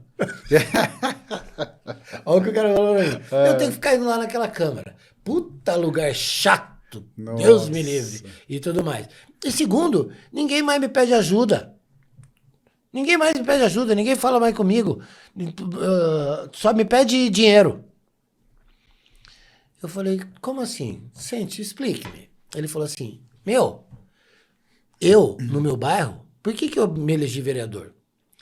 Porque eu ajudava todo mundo, cara. O nego quer cobrir uma casa, eu ajudava. Quer fazer a calçada, eu ajudava. Quer bater uma laje, eu ajudava. Quer erguer uma parede, eu ajudava. Eu ajudava todo mundo. Olha que Eu legal. ajudava todo mundo ali eu ajudava. Ninguém mais me pede nada. O nego agora vem pra mim e fala assim, você tem dinheiro pra eu fazer o telhado? O cara não quer que eu ajude a fazer o telhado. E ele falou assim, e eu sou braço, cunhadinho. Mas você vê, esse que é o problema, porque o cara... volta à questão da metrópole Campinas.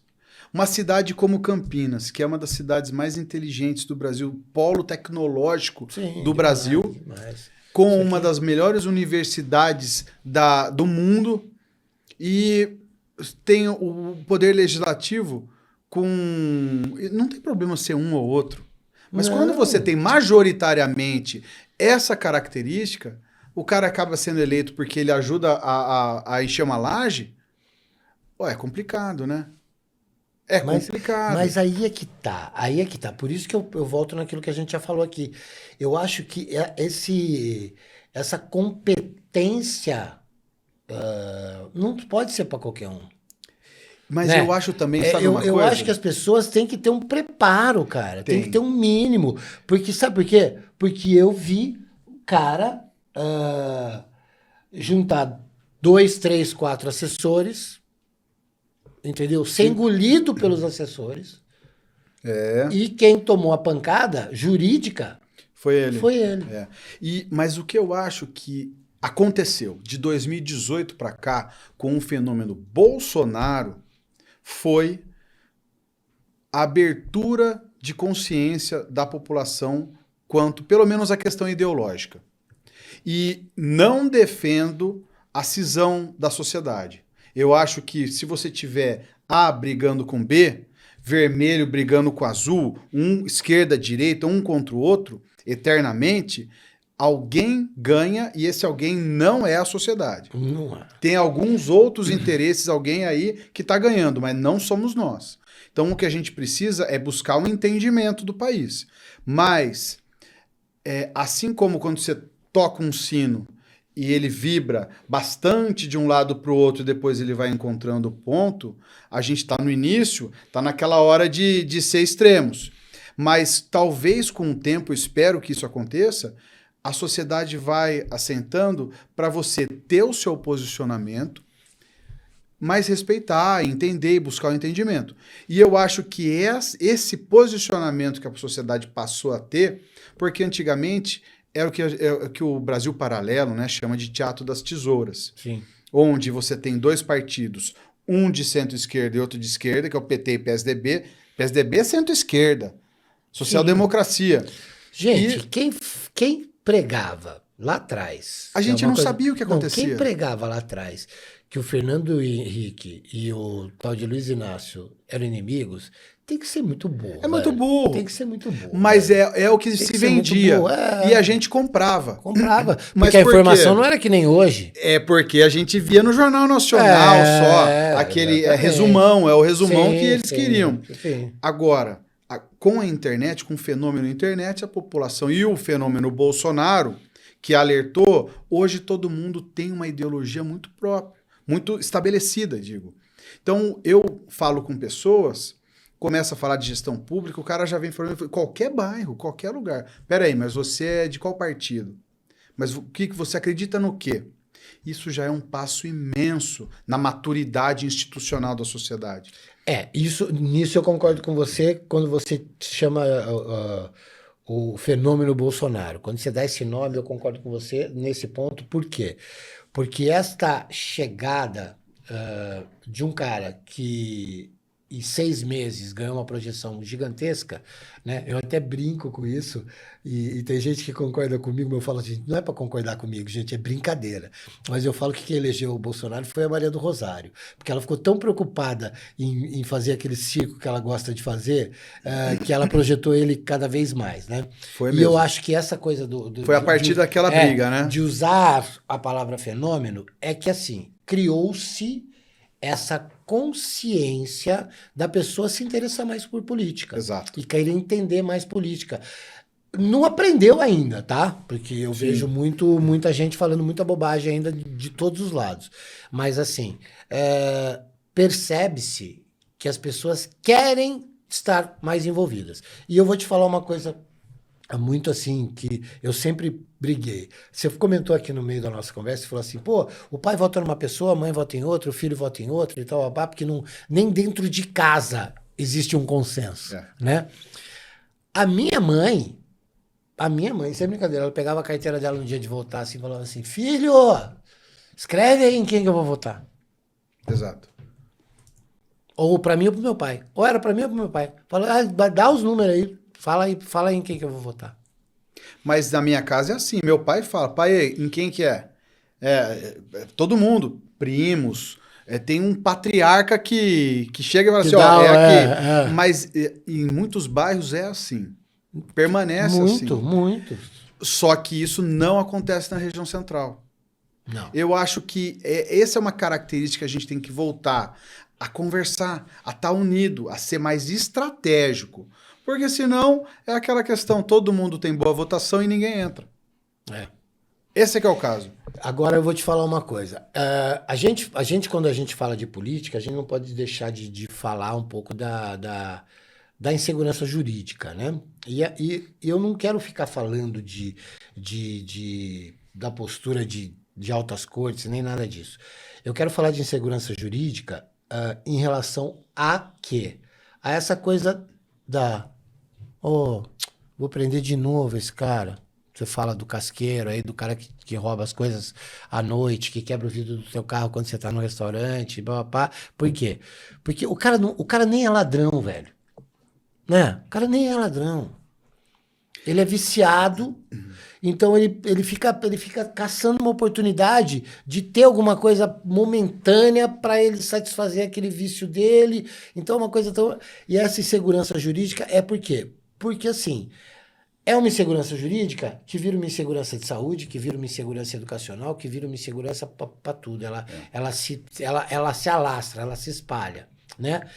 E aí, onde que tá, para mim, essa insegurança? Totalmente conectada com a impunidade, velho. Com certeza. Totalmente. É assim, eu tenho muita experiência quanto a isso. O que eu digo é que a justiça, ela precisa ser garantista. Então, por exemplo, você não pode nunca ocorrer a injustiça de você punir alguém que não cometeu tal crime. Então, você precisa provar que ele o ônus da prova está em quem acusa. Sim. Então, é bom, é justo, é ok você ter uma justiça garantista. Ainda bem que temos. Porém, o que a gente descambou com o tempo foi a justiça extremamente garantista. Porque daí o que aconteceu? Devido, inclusive, a uma tendência ideológica de você passar o pano, porque nós temos direitos, mas também temos deveres. Então... E se você pegar essa balança e exagerar nos direitos, a sociedade sofre. E aí foi criando maneiras de você tornar a justiça extremamente garantista. Por exemplo, você não pode estar preso até ser transitado e julgado. Até ser julgado. E aí criaram a audiência de custódia. O policial, você imagina só, você é um policial, você vai, você corre atrás, você é isso e aquilo. Se não for flagrante, o cara fez, ele destruiu uma loja, ele invadiu essa casa aqui, quebrou todas as luminárias, roubou todas as câmeras, pegou, quebrou no meio essa TV, os computadores, tudo. Não estava aqui, foi na esquina que ele foi pego, já não é mais flagrante, leva lá. Quando é menor, é liberado antes do policial terminar o boletim de ocorrência. O cara já está indo embora. No máximo, ele espera até outro dia de manhã, o juiz entra lá na internet e, bom, não, ele não pode. E muitas vezes, inclusive, o próprio delegado, prevendo que pode dar algum problema para ele. Pô, mas você segurou ele a noite inteira, vai uma corregedoria. E não, já me libera agora, vai me liberar amanhã, pode dar problema na minha cabeça? Ele segurou um até outro dia, veio uma bucha, a mulher dele falou assim, para de ser bobo, já libera antes da madrugada. Senão eu vou apanhar em casa. Então, eu vou ter que responder, vou ter que pagar advogado por causa disso. Então, você tira a vontade de começar a trabalhar direito. E uma coisa eu preciso comentar aqui. Que a gente corre o risco da própria justiça, corre o risco, não estou falando o que acontece, ser embrenhada pelo crime organizado. Porque esse é o pior dos mundos. Nós, muitos que atuam na política, sabem, isso é comprovado, inclusive, agora já até em matérias sobre crime organizado entrando em prefeituras, entrando em governos, no executivo, elegendo no legislativo, mas no judiciário e Ministério Público existe uma pesquisa, eu esqueci o nome do promotor, mas tem matéria, se você pesquisar isso, eles têm um grupo dentro do crime organizado que faz pessoas, isso comprovado, falado em entrevistas por membros do Ministério Público que estão estudando formas de você analisar o histórico de vida mais detalhadamente das pessoas, porque eles falam assim, você vai estudar, você vai passar para ser juiz. Você vai estudar e você vai passar para ser promotor. Meu amigo, quando o crime organizado se embrenhar a tal ponto, porque daí o que acontece? Vão sempre encontrar formas de liberar algo como o helicóptero do André do Rap. Você sabia que foi preso um comandante do crime organizado com 3 quilos de cocaína? E aí falaram assim, o policial ele tem uma característica que ele chama tirocínio. O tirocínio é uma característica do policial que ele olha e ele fala assim, esse cara tá suando frio. Esse cara tem alguma coisa, eu vou lá ver. É um direito utilizar seu tirocínio. Ele chama assim, por que você quis ir no coitadinho? E era o cara do chefão do crime organizado com 3 quilos de cocaína tinha e achou. Tinha. E falou assim, libera ele porque você não teve por que você achou que ele tinha alguma coisa. Você acredita? Acredito. Essa tendência se a gente deixar isso acontecer. Eu tenho muitos amigos envolvidos com a justiça, com a polícia, eu tenho muitos amigos, eu tenho muito bons amigos, aliás. E eu vou te falar uma coisa, cara, assim, para mim, passa tudo por um processo de educação, né? A gente sucateou muito a educação, a gente tornou valores supérfluos, aquela coisa de você... você não pode reprimir uma atitude condenável de um filho seu, que um filho seu de 7 anos é capaz de falar assim, olha, você não pode fazer... Né? Aquelas coisas, né? Aquelas coisas malucas. Só que quando a gente fala dos 3 poderes, né? A gente fala da justiça, o executivo e o legislativo já estão completamente condenados em alguns pontos. Eu vou sair um pouco daqui de Campinas, né? Só para dar um exemplo, mas assim, eu vejo muito Brasil. Então, assim, o Rio de Janeiro. O Rio de Janeiro. O Rio de Janeiro é uma persistência, né? Eu costumo dizer, o Rio de Janeiro continua lindo, como diz a música, vai continuar lindo, e vai ser lindo, e ninguém vai conseguir mexer no lindo do Rio de Janeiro. Só que assim, a impunidade lá atingiu níveis que não tem mais volta. Não tem como entrar num processo de correção menor que 20 anos. Só com o Nayib Bukele da vida, né? Não, é isso que eu tô te falando. Tem que ser um cara ultra radical, preparado com um plano de longo prazo. Exato. Né? Não adianta chegar lá, subir a favela e sair metendo bala em todo mundo, que vai matar um monte de inocente, entendeu? E não vai resolver o problema. O Rio de Janeiro precisa de um forte polo de inteligência que não seja corrompido, né? Porque falou-se tanto de Marielle, pô, os caras que planejaram e executaram a Marielle e o motorista do carro que ela tava, o planejador é o chefe da Polícia Civil. Porra, meu, aí ferrou, né? Aí você vai ver, a Câmara Municipal tem 70 vereadores. 35 tem conexão com a milícia e com o crime organizado. E há quem diga, gente infiltrada, né, que os pesquisadores têm gente enfiada lá dando informação, que vai parar, não vai ter assalto, não vai ter bonde, não vai ter nada disso. Por quê? Porque o miliciano e o cara do PCC, ele aprendeu que é o seguinte, é muito mais fácil ele subjugar o comerciante, o cara ali da comunidade dele, e ele se colocar como o cara do poder público, né? O nível de organização chegou num ponto que toca o meu telefone lá, eu moro lá na comunidade e tal, toca o meu telefone e o cara fala assim pra mim, ô Silvânia, o senhor tá comprando gás de quem? O senhor não comprou gás esse mês. As padarias das comunidades têm que comprar farinha do crime organizado.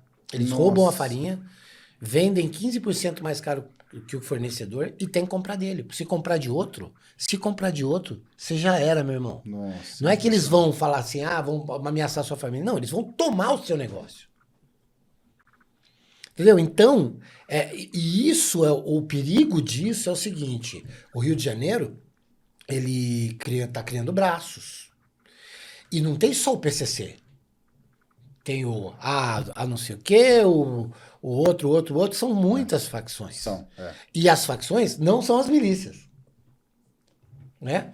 Sim. E braço. Pô, a gente tem um cara poderosíssimo aqui da cidade que tá preso há quanto tempo e ainda manda, cara. E ainda manda. Manda mesmo. Porra, cara, o Andinho, meu apelido é Vandinho. Quantas vezes eu ouvi dos meus amigos me sacaneando, me chamando de Andinho? Entendeu? Porra, não faz sentido isso, cara. O cara comanda a facção de dentro do presídio. Pelo amor de Deus, gente. Tem que botar antena pra bloquear o sinal de celular. Velho. Que tupiniquinzinho que nós somos, que republiqueta que é essa? Tem que pôr uma antena. O Estado tem que ter um custo numa operação, por quê? Porque não consegue conter a corrupção de não entrar uma porra de um telefone num presídio, cara. E ao mesmo tempo eles querem entrar na mudança climática. Eles querem mudar a temperatura do mundo. E não conseguem impedir que entre um telefone na cadeia. Porra, velho. Não dá, né? Esse é não dá. A incongruência do mundo. Mas, eu vou falar uma coisa pra você, Eduardo. Aqui a nossa cidade, claro, a gente tá passando por vários processos, como todos os lugares, né? Nós vamos evoluir, eu tenho certeza disso. Porque eu ainda conheço muitas pessoas como você, que têm super boa intenção. Você não me falou da tua escolha partidária, eu sei qual é, mas eu quero que você faça o desfecho aqui do teu recado, falando da tua escolha partidária, que eu sei que você pensou para fazer isso, né? Você não foi arrastado como muita gente olha, vem para cá que eu te... Não, você fez as suas escolhas, você escolheu, você fez as suas buscas e eu sei disso. Por quê? Porque você já falou, você é cristão, você é conservador, você tem a tua raiz, né, firme, né? Você sabe o que você quer e quem sabe o que quer, a possibilidade de ter êxito é grande e eu espero que você certeza. tenha, tá? Sim. Então, para a gente encerrar, eu quero que você dê o teu recado. Dentro da pauta do teu desejo, que eu sei que não é pessoal, né? Você já deixou muito claro para mim que o teu desejo não é pessoal. Parabéns por isso, tá? Pode contar comigo aí para divulgar essa tua empreitada aí e dá teu recado. Coloca aí o que você acha que é mais importante e vamos tocar esse barco aí. Ô, Vander, que prazer estar aqui com você, participar dessa conversa tão legal, né? Temas que eu não imaginei. Passa rápido, né, cara? Quero mandar um abraço pro Denizali, meu brother. Meu também. Que era até para estar aqui com a gente. Infelizmente não Refugou. Mas deixa um abraço para ele. Refugou, mas um abraço para você.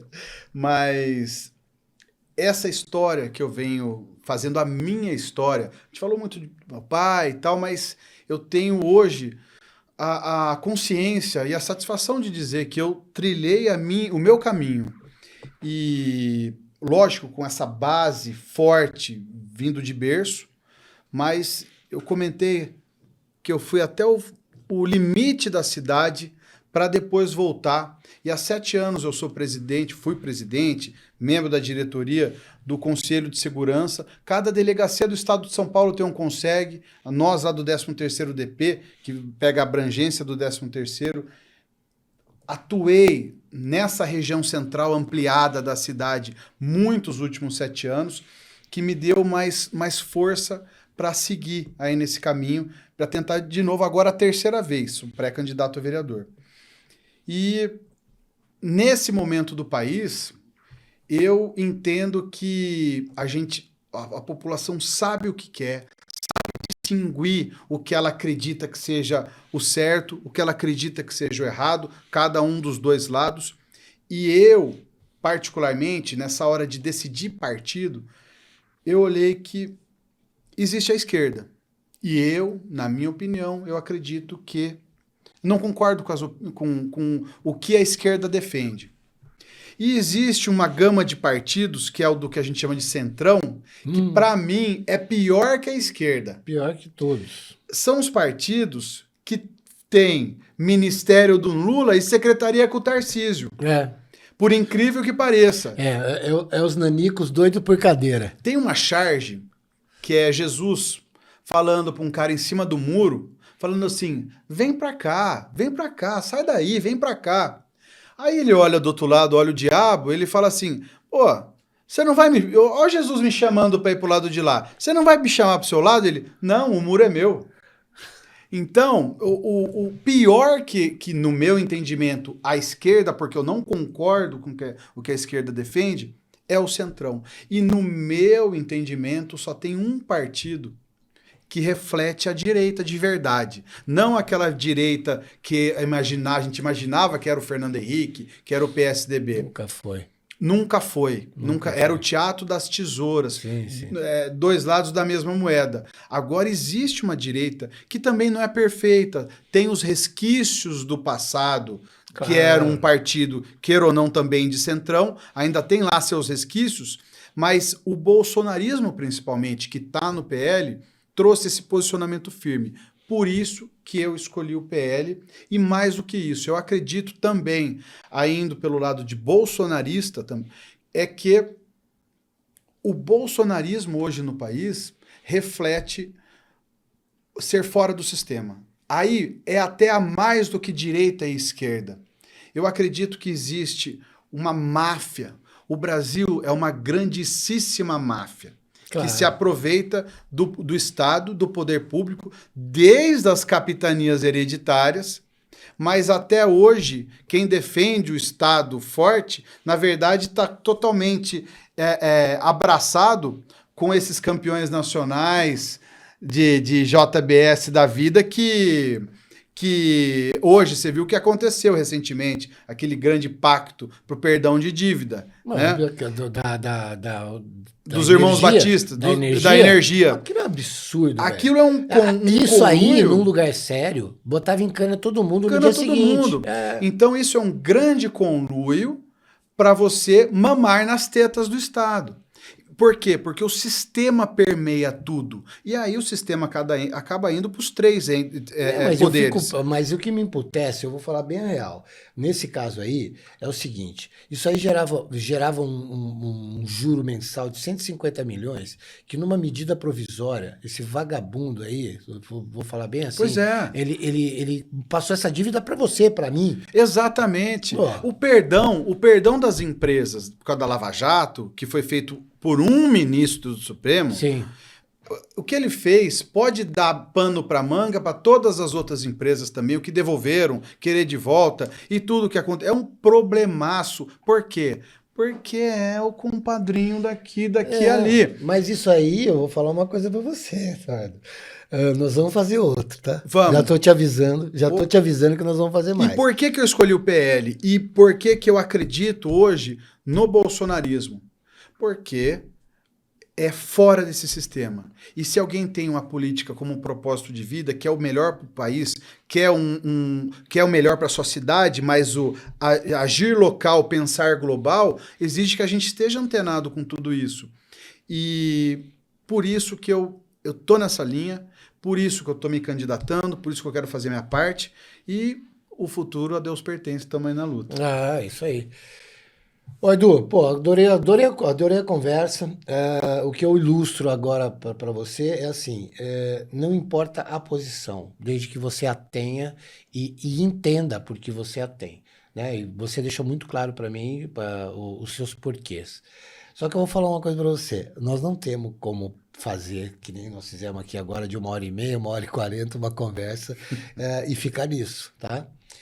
Nós vamos ter que conversar mais. E desde já eu me proponho a gente se juntar novamente para falar, porque a gente tem muita coisa para dizer. Eu acho que a gente precisa enxergar que na política nós não temos que buscar heróis, né? A gente tem que buscar a seriedade, honestidade, integridade e fazer com que as coisas andem, né? Não se arrastem, não fiquem aquela coisa de isso nunca acontece. Se nunca acontece, troca, né? Eu acho que a democracia ela tem que ter essa conexão com a insatisfação também. Você fala assim, cara, esse cara já tem 3 mandados, fez nada, chega dele, cansamos dele. Exato. Cansamos dele. As pessoas têm que criar essa consciência de que você se cansa, né? Porque isso é uma coisa que você está na empresa, se você não demonstrar para a pessoa que tem comando, que é a dona, que você está ali cumprindo a tua função com maestria, vão te trocar, velho. Vão te trocar. Claro, pô. E se você está vendo a política como uma profissão, uma coisa que você vai ficar fazendo a vida inteira, saiba, seja apto àquilo. Porque eu tô de saco cheio de ver gente inapta com grandes cargos, né? Então, quando a gente olha para a política, que eu tô aqui conversando com você, a gente está falando da cidade de Campinas, legal, bacana. Só que é muito grande. É muito grande, né? E a gente falou de uma coisa muito importante aqui que eu quero finalizar. Hoje, a coisa tá tão bagunçada que o governo federal hoje tem 38 ministérios, que é um absurdo, um monte de puxadinhos, né, feitos para agradar pessoas, né? Só que, cara, são ilhas, velho. Cada ministério tem um propósito pessoal. Os caras não estão se conversando, cara. É isso que eu tô vendo. Os caras não estão se conversando. Entendeu? Então, aquela caixa que você falou, que eu achei essa sua analogia muito boa, de falar assim, cara, nós nós estamos aqui, velho. A gente tem que se comunicar e correr atrás da mesma coisa. Né? E não é atrás do rabo. Exato. Correr atrás de soluções onde a gente possa ficar em paz aqui. Meu irmão, muito obrigado. Porra, Nasci demais. bem, nasci bem pra caramba, porque você sabe que 88 Rockets está nascendo com você. Olha! Tá bom? Que legal, Seja bem-vindo, fiquei muito feliz. E, gente, tive a honra aqui. Eduardo, um cara muito bacana, bem intencionado pra caramba, com história. E tem muita história ainda para construir, tá? Então, hoje, 88 Rockets nasceu muito bem nascido, com um cara bacana que pleiteia coisas boas e, mais que isso, com intenção boa. Então, quem tem boa intenção merece tudo. Gente, obrigado. Mais uma vez, obrigado, Edu. E o próximo Tá garantido. tá garantido Boa. e vai ser antes que você imagina. Que honra. Tá bom? Prazer estar com Valeu. vocês.